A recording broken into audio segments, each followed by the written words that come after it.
Okay, so if we are ready now, let me begin, as usual, with this question. Have you been unfairly judged by a friend or a loved one? Ah, minsan ang daming situation sa buhay na, di ba, na ang hirap intindihin. Sa dinami-dami ba naman na makakaintindi sa iyo, makakaunawa sa iyo, yung pang taong inaasahan mo na makakaintindi, siya pa yung tao na hirap umintindi. May mga ganun. No? Unfairly judge us sometimes. Para bang yung situation na wala ka namang ginagawang mali eh. Ba't ganun dating? Ba't ganun ang tingin? Ano ba ang nangyayari sa buhay? So maraming bagay po. And I believe the Lord will remind us once again for all the things that we're going to learn this afternoon. And if I have a title that I'd like you to remember, so is this, Tried but Tried. So I hope nababasa niyo yon. So kasi mahirap kasi managumpay eh. Kaya even in reading, I want you to read it. This kind of text, it's not easy to read, but I believe you understand the term tried. So isang bagay na magpapaalala sa atin, sinubok tayo, di ba? Na-test tayo, subalit at the end, sa dinami-dami ng pinagdaanan natin, we tried. Nagtagumpay, nagawang harapin ang hamon ng buhay, at ngayon ay nagpapatuloy, especially in our faith in the Lord. Whatever things that we have experienced, we believe it is God who strengthens us. So kaya gusto ko po na ibahagi to sa inyo, this title, Tried but Tried. So maraming bagay sa buhay natin na yung iba hindi na natin napagtagumpayan probably. But sa ating mapag-aaralan po ngayon, I believe the Word of God has something new to us on how we can strive and thrive whatever situation that we will experience. So let's read this verse. Job chapter 1 verse 20. So maybe some of you are very familiar with this person, with this character. From the very lips of Job, he said, "At this, Job got up and tore his robe and shaved his head. Then he fell to the ground in worship." Do you remember what the story behind this? So, okay. So we will study about the life of Job. And if there's one thing that I want you to remember this afternoon is this. The most effective way to manage hardship is to worship God. The most effective way to manage hardship is to worship God. Kung mayroon tayong bagay na pinagdaraanan, hirap sa buhay, problema dito, problema doon, negative, sabihin na natin, evaluation from our loved ones or from friends, di ba? Sa dinami-dami ng mga napagdaraanan po natin, different kinds of trials, temptation, hardship in life. But I believe, based on how the Lord teaches Job, worship is very important for us to understand every time we face hardship in life. Nakita ko po sa buhay ni Job kung ano ang katotohanan kapag ang pagsamba sa Diyos ay malinaw. And what is worship? So I will give you a few background later. It is very important for us to do it in our lives. Not only in times of trouble, but even in times of we are good, happy, and everything is okay, we should do this every time because we don't know what will happen the next day. Kasi may mga bagay na pinapaunawa at ipapaunawa sa atin ng Diyos. Sa ating po mapag-aaralan ngayon about this. So remember, the most effective way to manage hardship is to worship God. Marami ba tayong problema? Taas ang kamay ng walang problema. Raise your hand if you don't have problem. Hardship in life. It is really hard to face hardship. Kaya ginamit ko yung term na hardship. It is not easy really. Life is not easy, right? Ang buhay sa mundo hindi po madali. Kaya nga sabi natin, laban lang. Laban lang. Hindi mo alam kasi pagising mo kinabukasan, ano ba nangyayari sa buhay ko? Ano ba nangyayari sa mundo?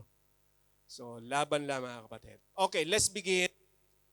I'd like to read so many verses so that we can understand the sequence and even the context of the Lord, how God reminded Job why God allows everything to happen in Job's life about this. So, ito po yung kwento. This is the statement in Job chapter 1, verse 1 and 2. In the land of Uz, there lived a man whose name was Job. This man was blameless, take note of that term, and upright. He feared God and shunned evil. He had 7 sons and 3 daughters. He owned 7,000 sheep, 3,000 camel, 500 yoke of oxen, and 500 donkeys, and had a large number of servants. He was the greatest man among all the people of the East. Look at the description of who Job was. Blameless and upright, matuwid, righteous, walang pagkakamali, kilala sa lipunan, greatest man among all the people of the East. Isang lugar po sa Middle East, sa lugar ng Jordan to Jerusalem to Babylon, isang napakalaking lugar po yan, yung tinatawag na East, kilalang kilala si Job. Maybe in our time, probably, he could be the president or one of the governor in their area. Ganun siya kasikat. Ganun siya kayaman. Subalit may nangyari. May situation nangyari, and I would like to read, dito po sa lugar ng Uz na yan, may nangyayari na hindi inaasahan. So, based sa ilang Bible scholar, somewhere in Jordan, naroon yung Uz. Okay, kung saan si Job nakatira. Approximately po, at least with an idea. So, and if you will notice, so I hope you can read. So, yung pong east part na yan, kung saan naroon yung, kumbaga po, yung Uz sa taas niyan, yung tinatawag na east, si Bildad. Later, we will learn who is Bildad. And from there, si Sophar. Sophar, medyo malayo naman. Sophar. And another name that was mentioned is si Eliphaz. Okay, and one person that we should be familiar from Buz is si Elihu. So those are the friend of Job. So kung titinan po natin, so sabi ron, his sons used to hold feast in their homes on their birthday, and they would invite their 3 sisters to eat and drink with them. Let me continue.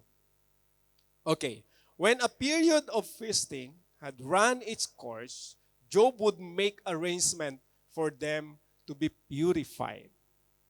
Early in the morning, he would sacrifice a burnt offering for each of them, thinking, perhaps my children have sinned and cursed God in their hearts. This was Job's regular custom. Can you imagine now? A righteous person, a devoted, he offered sacrifice on behalf of his children. Can you imagine how devoted Job in his religion? Yung pananampalataya niya sa Diyos, hindi po niya kinakalimutan. Based on Bible scholars, Job exists around 2000 BC before Christ, meaning in times of the patriarchs or in times of Abraham, Isaac, and Jacob. Kasi 2,000 years po yun eh. Kung maalala nyo, last time, at least, Sister Lisa preached the genealogy of Jesus, he mentioned. So yung pong generation, every 2,000 years, nagkakaroon. During the time of Abraham, probably Job was there already. So hindi pa binibigay yung law to Moses, Job already exists. And their practice is to offer sacrifices, like Abraham. Okay, they believe in God. And they worship God. So ganun sila ka-devoted. And look at the example of a good father, how he loves his children. In behalf of his children, siya na yung humaharap sa Diyos. Lord, patawarin yung mga anak ko. Kasi baka anong nagpa-party sila kung ano-anong kanila mga nasabi. Lord, in behalf of them, I offer these sacrifices. Forgive them. Ganun po siya, ka-faithful. Na-notice natin sa statement. Kaya lang may mga pagkakataon sa buhay ng tao. Di ba? Kahit gaano tayo ka-deboto, kahit gaano tayo ka-matuwid, talagang may mga situation sa buhay nangyayari, hindi natin minsan maintindihan. There was a story, at ito yung ating titingnan ngayon. One day, sabi po ron sa verse 8 to 9, papas forward ko na, then the Lord, during the time when Satan went to heaven with the angels, and based his story, the Lord speak to Satan in this, have you considered my servant Job? There is no one on earth like him. He is blameless and upright. The Lord confirmed, matuwid, mabuting tao, a man who fears God and shuns evil. Does Job fear God for nothing? Satan replied. Have you not put a hedge around him and his household and everything he has? You have blessed the work of his hand, so that his flocks and his herbs are spread throughout the land. Kaya si Job tapat sa iyo. Kaya siya matuwid kasi pinagpapala mo. You covered him. You protect him. You blessed him. That's the reason he loves you. That's the reason he served you. Ganon tiningnan ni Satan si Job. Okay, but the Lord looked at the statement. But now, Satan said, stretch out your hand and strike everything he has. And he will surely curse you to your face. The Lord said to Satan, very well. Then, everything he has is in your power, but on the man himself, do not lay a finger. Then Satan went out from the presence. Did you imagine? Have you imagined the conversation in heaven? Kung papaano na ang Diyos and si Lucifer, the name before, Lucifer, Satan now, they having conversation about the man who is very righteous. So I believe this is not a test to God. Hindi tinetest ni Satan ang Diyos sa panahon yan. It was written, it was happened because God wants something, or He wants us to learn something through the life of His servant, Job. Kung iisipin natin, bakit si Job ang napili? We don't know. Why Job? But there is one thing I want you to remember. The principle behind this statement that I've seen is this.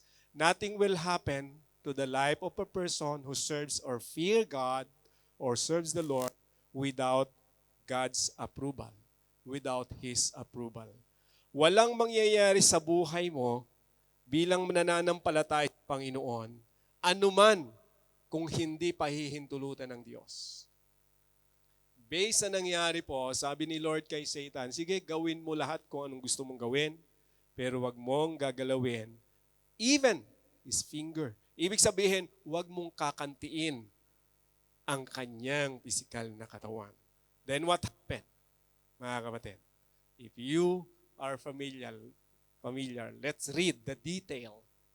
One day when Job's son and daughters were feasting and drinking wine at the oldest brother's house, a messenger came to Job and said, the oxen were plowing and the donkey were grazing nearby. And the Sabians attacked and made off with them. They put the servants to the sword, and I am the only one who has escaped to tell you. While he was still speaking, another messenger came and said, the fire of God fell from the heavens and burned up the sheep and the servants, and I am the only one who has escaped to tell you.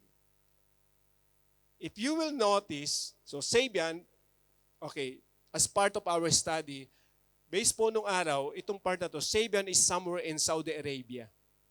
Based from the map. And specifically, if you're familiar with Saudi Arabia, somewhere in Jeddah, kung galing na po kayo ng Saudi Arabia, somewhere in Jeddah, itong mga attack na to, they went to the place of Uz, and pansinin po natin, kinuha nila lahat ng ari-arian ni Job at pinatay nila lahat ng tao ni Job. Na may natirang isa. Okay? Yung nagbigay ng message kay Job. And another thing, the fire of God, probably this is a lightning. So, okay, kidlat, tumama pa rin, tumama din po doon sa lugar na kung saan naroon yung mga alagang hayop ng alalay or mga tauhan ni Job at sila pong lahat ay namatay. Look at the series.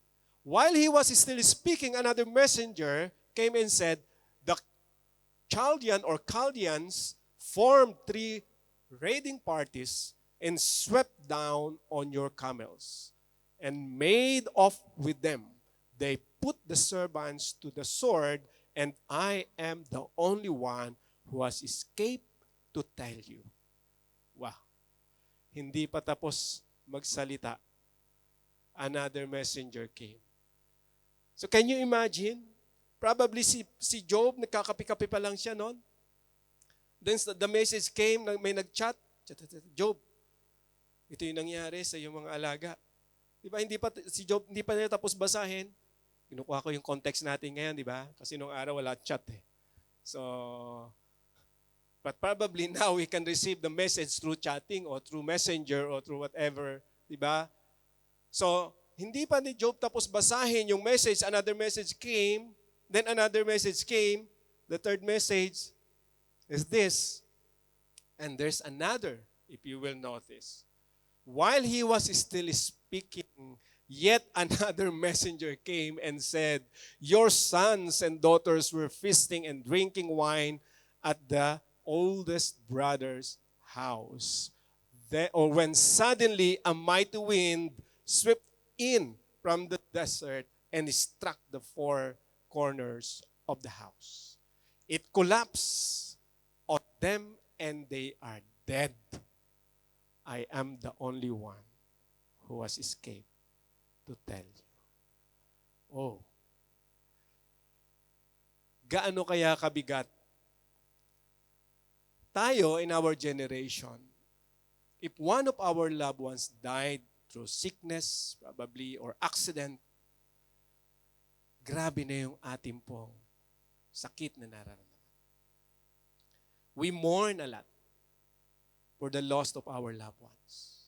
But look at what happened. Based on record, 7 children of Job died in one, probably only minutes, or in one situation, in one conditions. Lahat ng kanyang camels, everything, livestock, lahat ninakaw, walang natira.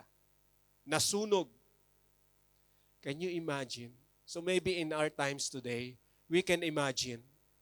So paano mangyayari yan? Probably there's a rocket from somewhere in Middle East, then it struck Oz, something like that. So from Iran going to that area, and then when the rocket, landed on that place, it creates chaos sa lugar na yon. Nadamay, namatay ang buong pamilya ni Job. Gaano kabigat yung situation na yon? Can you imagine kung gaano kabigat yan? Mahirap kung tanggapin yan. They are dead. So yung situation na hindi mo maintindihan kung sa'yo mangyayari yan, ano kayang isipin mo? Ano kayang gagawin mo? Ano ang unang-una mong iisipin? You will call a friend maybe. Friend, I have this problem. All my children died. All my livestock. They steal or they ninakaw lahat. So what you will do? Call the governors, maybe call the president. Send your troops over there and destroy all those attackers. Probably ganun eh. Ang pagganti, pwedeng isipin. Kasi sobran-sobra naman yun nangyari. But look at what happened. When Job learned everything, this is what he did. At this, Job got up, tore his robe, shaved his head, Then he fell to the ground in worship. That's why I said the most effective way to manage hardship is to worship God. Nung malaman ni Job yung grabing problema, instead na mag-isip siya ng paghihiganti, instead na gumawa siya ng mali, ang naisip niya ay ang Diyos na kanyang sinasamba. Came to God and worship God. You know the word worship, based on our study, or if maybe some of you are not familiar about the worship. When we say worship, in general application, this is a lifestyle. Because worship is the thing that we do to honor God in our lives. So kapag sinasamba natin pagka sinasabi natin na sumasamba tayo sa Diyos, ibig sabihin sa buhay natin, ino-honor natin ang Lord. But the context of worship in the Old Testament, during this time, that's why the statement, if you notice, Job tore his robe. That's a sign of mourning. So grabe yung kanyang pighati, sabi nga, pinunit niya yung kanyang robe, ano man yung suot niya, and shook his head. That's a sign of mourning. But there's another sign why a person during their time shaving their heads. It's a sign of respect and honor to the person whom he will approach. Na-imagine nyo ngayon, bago si Job sumamba sa Diyos, bagamat grabe yung mourning niya, yung puso niya, yung pighati niya, he prepared first himself before he worshiped the Lord. Malinaw kay Job, malinaw sa kanyang pag-iisip, grabe yung problema ko, what I will do? What I will do is to worship God. But before I bow down, I need to prepare myself. I need to take care whatever deep inside me. That's the preparation during their time. That's a sign of respect and honor to them. Hindi lang po yan sign ng pighati, sabi nga, nung morning. Kaya nakita ko sa buhay po natin, napakaganda na maintindihan natin. Kapag tayo maharap sa problema, ano ang unang-una natin dapat isipin? So guard our minds and guard our hearts. We should be prepared to worship the Lord first so that we can manage whatever hardship or difficulty in life na pwede po natin harapin. Pag tayo may problema, malinaw po, napakaganda na ang unang gawin ay ang sumamba sa Diyos. Ang lumapit sa Diyos. Worship means, another meaning of worship, is declaring of who God is in your life. So nung malinaw kay Job, grabe na yung problema, malinaw sa kanya that God is the one who is in control. He declared who God is. That's why he worshiped God. If we will continue, this is Job said, naked I came from my mother's womb, and naked I will depart. The Lord gave and the Lord has taken away. May the name of the Lord be praised. In all this, Job did not sin by charging God with wrongdoing. So probably from this verse, we have this song that we sung sometimes. He gave and take away. My heart will choose to say, blessed be the name of the Lord. Ang Diyos ang nagbigay, ang Diyos din ang kukuha. Papuri sa Diyos na kataas-taasan. Yun yung lumabas sa labi ni Job. Can we imagine that? Sa buhay po natin, let's study our lives nowadays. Sometimes if we lose something, if we lose thousands of money, what happened? Or what would be our response? If we lose house, for example, due to calamities in the Philippines, maybe by fire also, or alam mo na, sometimes yung Yolanda no nakaraan, or Bagyo man, or whatever, earthquake, if we lose something, what would be our response? And if we lose loved ones, what would be our response? Even we are faithful in our service to the Lord, pwede ba natin sabihin, mangyayari pa ba itong nangyari sa buhay ni Job?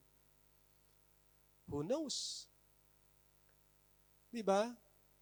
Probably it will happen, but it is maybe not exactly the same as what happened to Job. Marahil hindi pong pamilya yung mawawala sa atin. But the point is, what would be our response? Di ba? Kung titingnan po natin. At hindi lang yan, mga kapatid.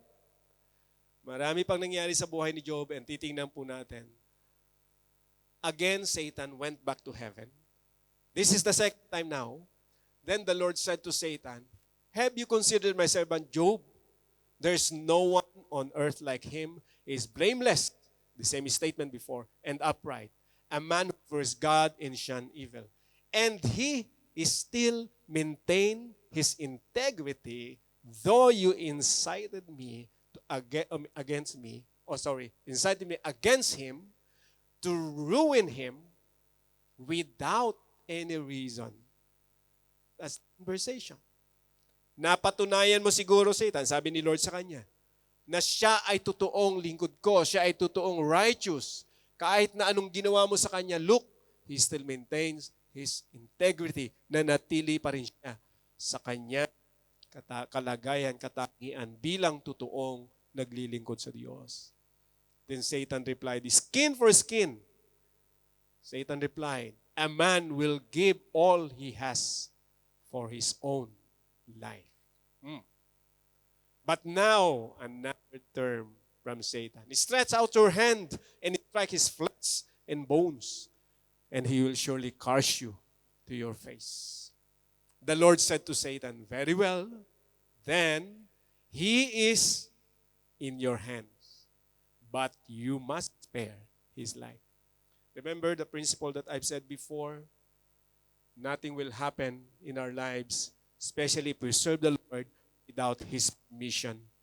Hindi pwedeng or walang magagawa si Satan sa buhay ng isang tao, lalo na nananampalatay sa Panginoon, kung hindi pa ihintulutan ng Diyos. Kaya if we will ask ourselves, bakit kaya ganito ang problema ko? Lagi naman ako naglilingkod sa Lord, lagi akong busy. Every Sunday, I went to church. I worship the Lord, raising my hands. I give everything to the Lord. But what kind of life have right now? Anong klase ng buhay meron ako? Bakit hindi ako nawawala ng problema? Bakit ganito lagi yung problema ko? Minsan may mga pagkakataon sa buhay, if we will evaluate our situation, probably this is a part of testing sa buhay natin. If we will just evaluate, if you think that you didn't commit anything against the Lord, but still you are facing difficulties, hardship in life, just be strong, because I believe God has a time for you to strengthen you so that you may overcome whatever challenges that you have in life. May katapusan naman po ang lahat eh. Huwag ka lang susuko, sabi nga. Ang laban, di ba, hanggat hindi nakikita ang finish line, takbo lang. Lakad lang. Pag hindi ka na lumakad, eh paano man mangyayari? Di ba? So kahit gapang lang, gapang, kahit hirap. Ang mahalaga, tumutuloy tayo. Nagpapatuloy. Ganon ang nakikita ko sa buhay ni Job eh. Gapang na po yung naranasan niya talaga. Hindi ito yung lakad na easy. Gapang na, gulong na everything. Look at what happened. Sabi ron, so Satan went out from the presence of the Lord and afflicted Job with painful sores from the sole of his feet to the crown of his head. Then Job took a piece of broken pottery and scrubbed himself with it as he sat among the ashes. Na-imagine nyo ba yung hirap na daanan ni Job? Siguro hindi natin ito nadaanan.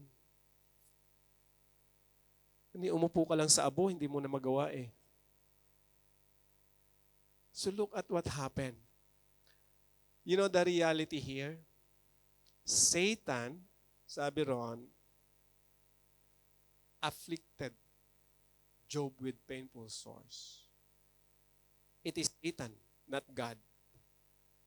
Huwag po natin ma-misinterpret. Hindi si Lord ang nagbigay ng sakit. God permits Satan to do whatever he wanted to Job.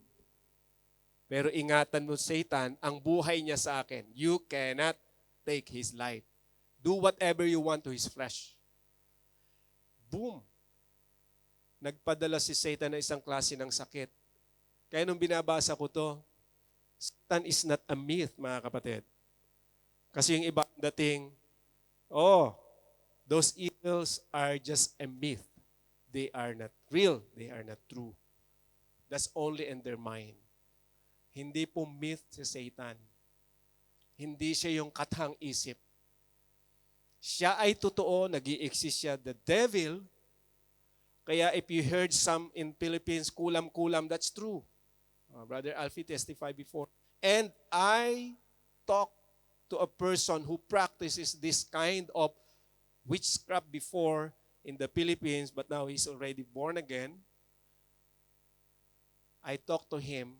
He explained to me their practices. That's why he said, Brother John, this is true. The evil is true.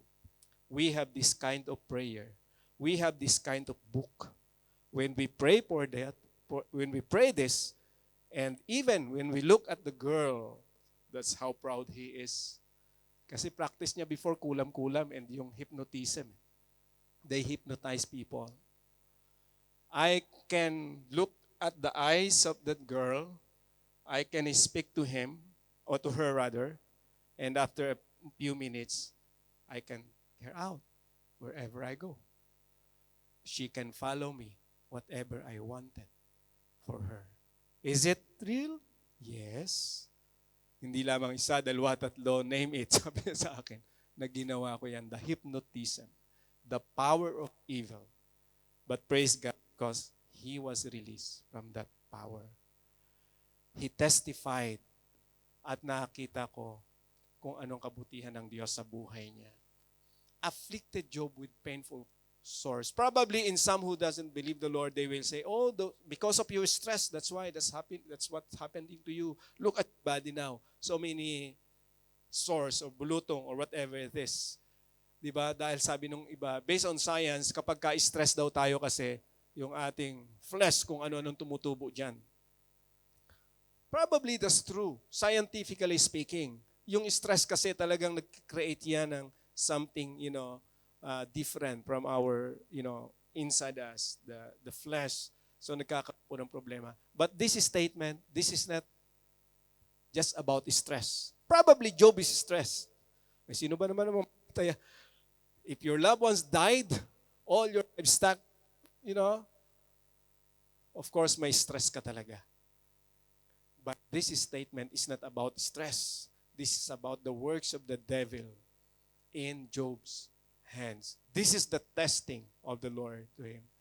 Even his wife said to him, are you still maintaining your integrity? Curse God and die. He replied, you are talking like a foolish woman. Shall we accept good from God and not trouble? Look at Job. Look at the statement of Job again. Kausap niya yung asawa niya, hey love, you're so lovely, but you look like foolish woman or speak like foolish woman. In fairness to the wife of Job, probably she's stressed already. Grabe na yung stress niya. Ay, sino ba naman ang hindi ma-stress na matayan ka ng mga anak? Diba? 7 lalaki, 3 babae, 10 lahat. Ay kahit sino may stress.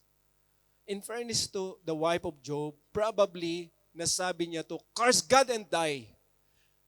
And notice the reply of Job, you are talking like a foolish. Job didn't said, you are a foolish woman. Hindi ganun eh. Probably Job understands the status or the situation of his wife. Honey, stress ka na. Parang ako rin, stress na ako. But remember, shall we accept good from God and not trouble? Totoo eh. Ang problema pwedeng bigay ng Diyos. But ang tukso hindi. Temptation does not come from God. Problem, yes. Trials, yes, probably. With God's permission, we have trouble. Job knows that trouble comes from God. From this time. Ibig sabihin, the Lord permits all these things to happen.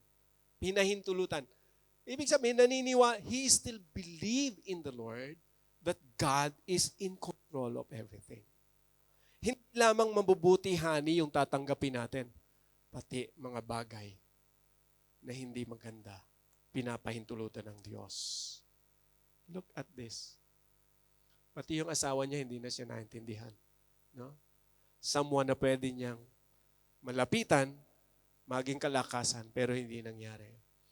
At papansinin po natin from this record, when Job's three friends, Eliphaz, before I showed you the map, the Temanite, Bildad, the Shuhite, and Zophar, the Naamathite, heard about all the troubles that had come upon him, they set out from their homes and met together by agreement to go and sympathize with him and comfort him.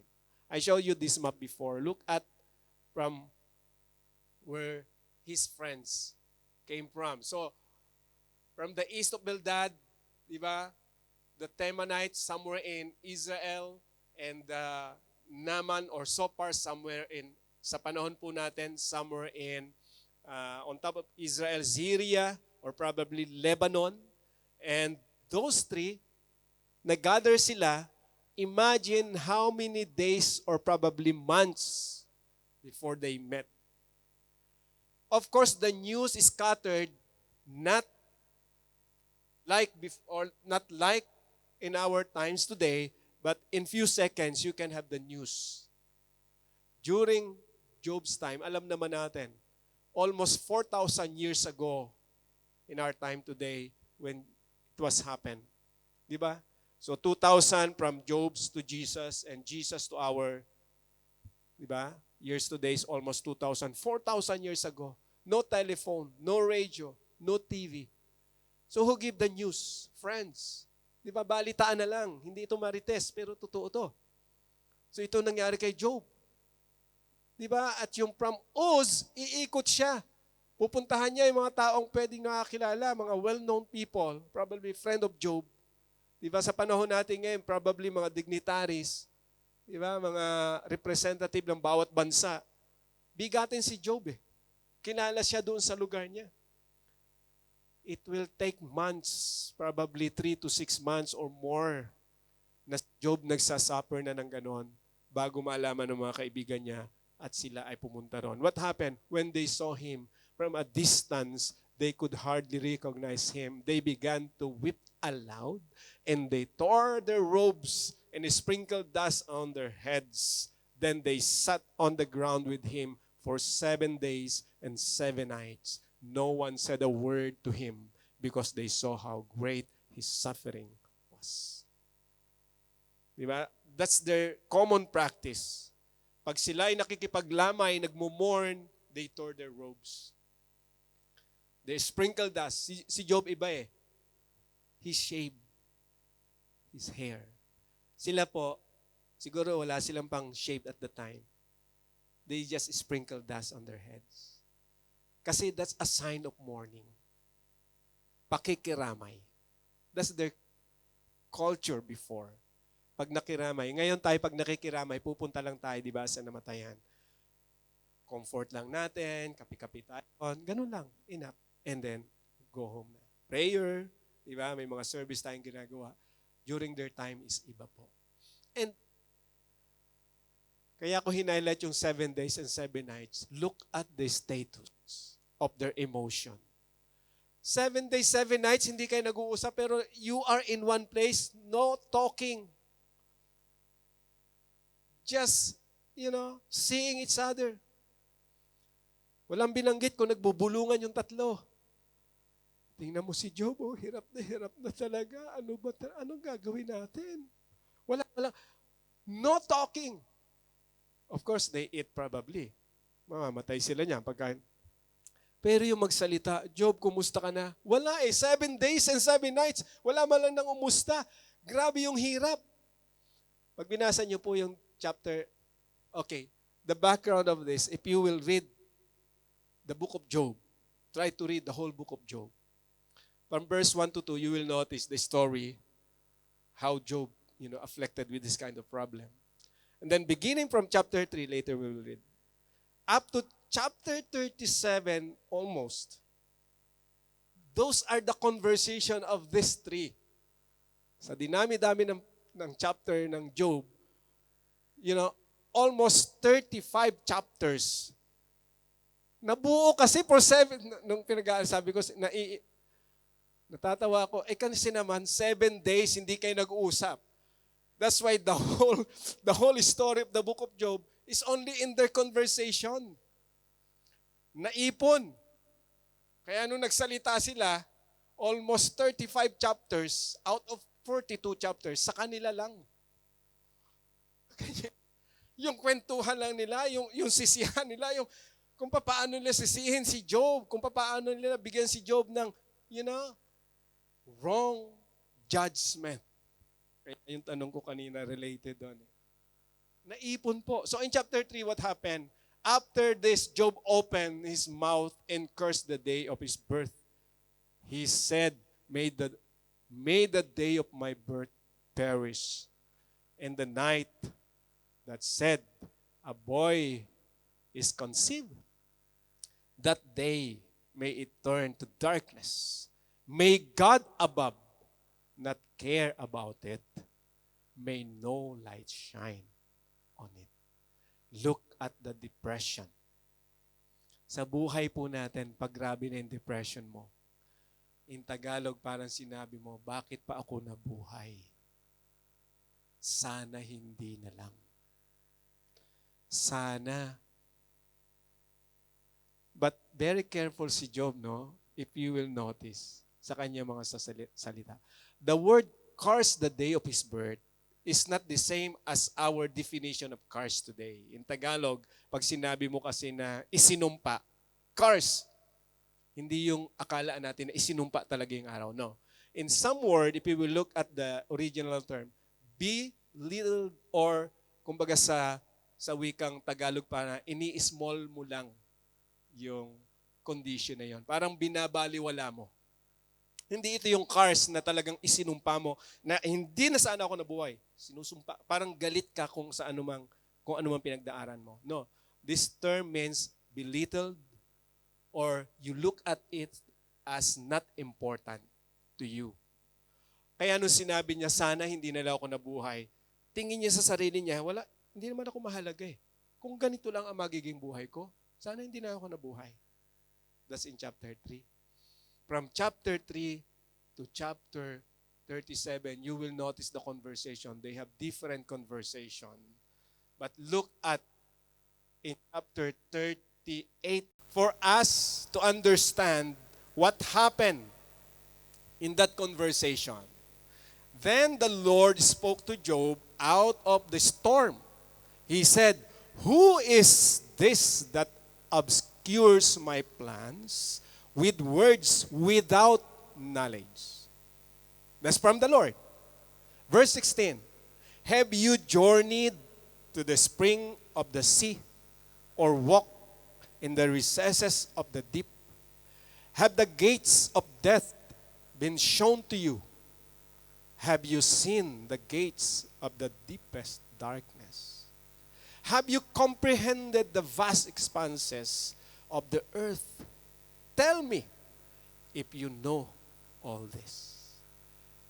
Ilan lang yan. There's few words that comes from the Lord. But so many things that God said to Job. Para sabihin kay Job, Job, naiintindihan mo ba yung sinabi ko? There's a verse 1 and 38. Sino itong humahad lang sa plano ko?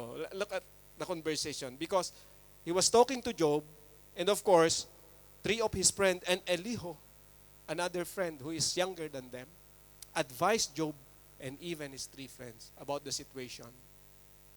These 3 friends and even Elihu, they wrongly judged Job. The point of these 3 friends, hindi mangyayari sa iyan kung wala kang kasalanan. They look Job as unrighteous people because of the sickness and because of what happened to his family. During their times, the mindset of the people was, if you have problems, if you have sickness, it's because of your sin. That's how they analyze it. But in the story, it's really different from their analysis and judgment. It is not because Job committed sin why he experienced those things. But it is God's permissive will for Satan to do all these things so that Satan would know who Job really is. Sa buhay po natin, ganun eh. Pag ang Diyos may pinahintulutan sa buhay natin, minsan kahit hindi ka nagkakamali, may pahihintulutan ang Diyos na magiging problema mo.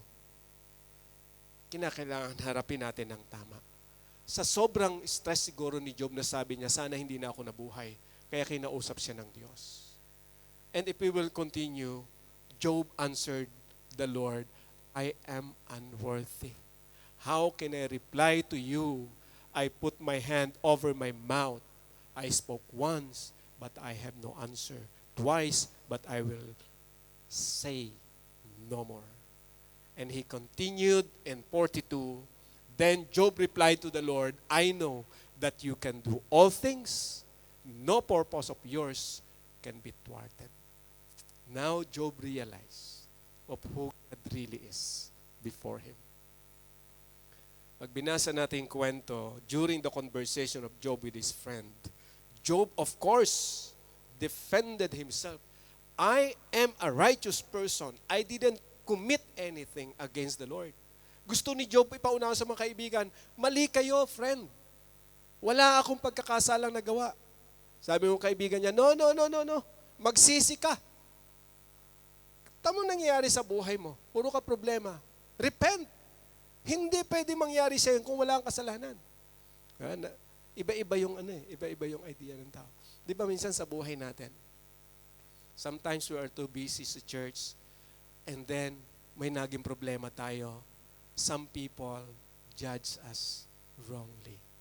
Ayan kasi, attend kasi ng Bible study. Ayan, basa ng Bible. Ayan, attend kasi sa WIN. O, tamang nangyari sa'yo. Nung hindi ka naman ma-attend sa WIN, okay ang buhay mo eh. O ngayon, some people will treat us as unrighteous because of the problem that we are experiencing. But in the sight of God, it's different. Tama yung ginagawa natin. Mali sa tingin ng iba. Only God knows who really we are before Him. Ang mahalaga lang po, malinaw sa atin kung sino si Lord. After the Lord had said these things to Job, He said to Eliphaz, the Temanite, I am angry with you and your two friends because you have not spoken the truth about me as my servant Job has. This is the judgment of God. Dito natin makikita, lahat ng sinabi nyo, kayo mga kaibigan ni Job, is wrong. You didn't tell Job about me. Hindi nyo sinabi kay Job kung sino talaga ako at ano yung plano ko because they don't have really knowledge about the things. What they did was to put judgment, to pass judgment, but their judgment is wrong. No basis at all, but their basis is on their own understanding without really asking the Lord why this is happening to our friend. Although they have knowledge, knowledgeable sila. Pagbabasahin po natin, magaganda yung kanilang, nung binabasa ko, magaganda po yung kanilang mga analysis, but their conclusion is really different to the actual situation of Job. So, since then, nag-command si Lord sa kanila, so because of that, you should offer sacrifices to me for you to be forgiven. So, and Job will pray for you. Si Job pa rin ang siyang inacknowledge ng Panginoon. Si Job ang magpe-pray sa inyo.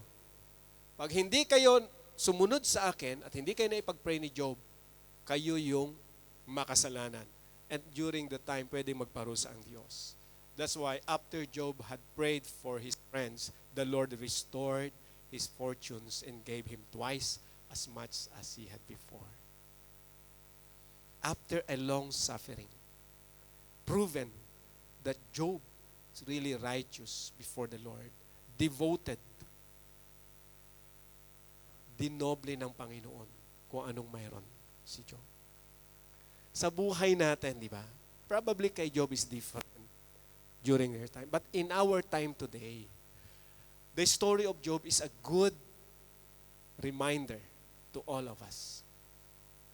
When God permits things in our lives, whether it is problem or blessings, always go back to Him because He knows what is best for you, for us. We have a relationship with Him. If we believe in Him, we are His children. That's why I said, our relationship with God makes us happy, even when hardship makes us uneasy. Pag ang binalikan natin yung relasyon natin sa Diyos, yun yung magiging kagalakan natin. Pero pag ang focus mo ay lagi lang sa ating hardship na nagpapahirap sa iyo at nakakalimutan mo yung relasyon mo sa Diyos, maaaring may stuck ka in that condition. So mahalaga po, that's why I said tried but tried. Sinubok tayo. Anong pagsubok ang dumating sa ating buhay? Marahil hindi pa natin naranasan yung naranasan ni Job. Pero para sa atin, mabigat na yon. Hindi mo kinakailangan maranasan yung naranasan ni Job. Ang common denominator sa atin, pag tayo nagkakaproblema, is how do we manage it? Yun yung problema natin na totoo. Paano mo i-handle, i-manage yung problema na yon? Kaya yung tanong ko kanina, have you been unfairly judged by a friend or a loved ones? Dahil sa nangyayari sa ating buhay, dahil sa may nagawa tayo, alam mo, walang mali sa ginawa mo. Pero ang tingin sa'yo ng tao, dahil sa situation mo ngayon, grabe yung kasalanan mo. Some people may say, it's probably because of your past, ganyan-ganyan. But who are we to judge that person? Only God knows. Kaya the lesson here is, only God knows for everything in our lives. So hindi tayo pwedeng basta-basta lang magsalita.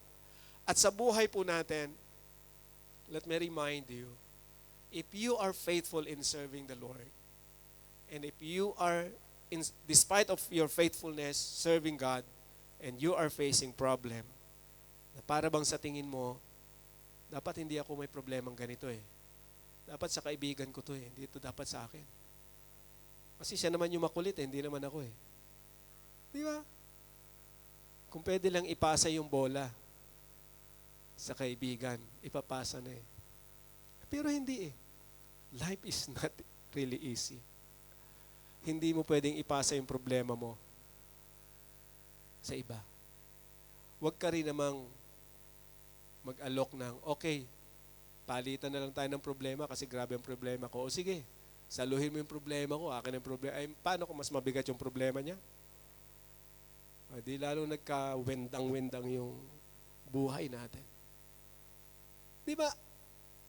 Kung may mga tao na iba yung analysis, assessment sa buhay mo, go back to God. Huwag mo na lang sisihin yung mga friend mo. So if you want to learn about their style, some people's styles, read the book of Job. Maybe you will notice one of your friends is like Eliphaz or Bildad or Zophar. Unless you will conclude, so far, my friend is not like them. So, use the word so far. But anyway, kung may mga tao na hindi sa atin makaintindi, di ba? So far, our friend is not like so far. So, it's okay.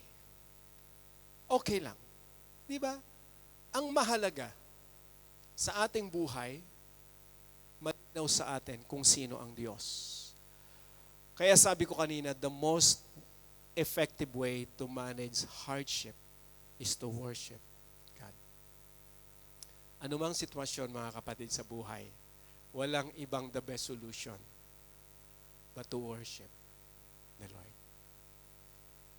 Pag ito po nagawa rin, like Job, look at the blessings of God to Job. After he overcame those problems, the Lord doubled the blessings. Hindi yun isinulat or ipinasulat ng Diyos para lang isang maging kwento. But I think there is a lesson behind in our generation. Problem is common. Probably the situation is different. The culture is different. But problem is common. And one thing that we have in common is our God. We have this same God. The only thing that different is the way we approach those hardship in life. That's why this learning from the book of Job or the life of Job is very important for us. What we can do is to worship the Lord. This is my final advice. We should maintain a worshipful attitude towards God by declaring who He is, just like Job did. Araw-araw po natin gawin. When we say worshipful attitude, you are declaring who God is in your life. Panginoon, ikaw yung provider ko. Kailangan ko, Panginoon, ng bagong trabaho. I will trust in you. Ang tagal na, taon na yung lumipas, wala pa rin bagong trabaho. Always confess that you trust in the Lord and He is your provider.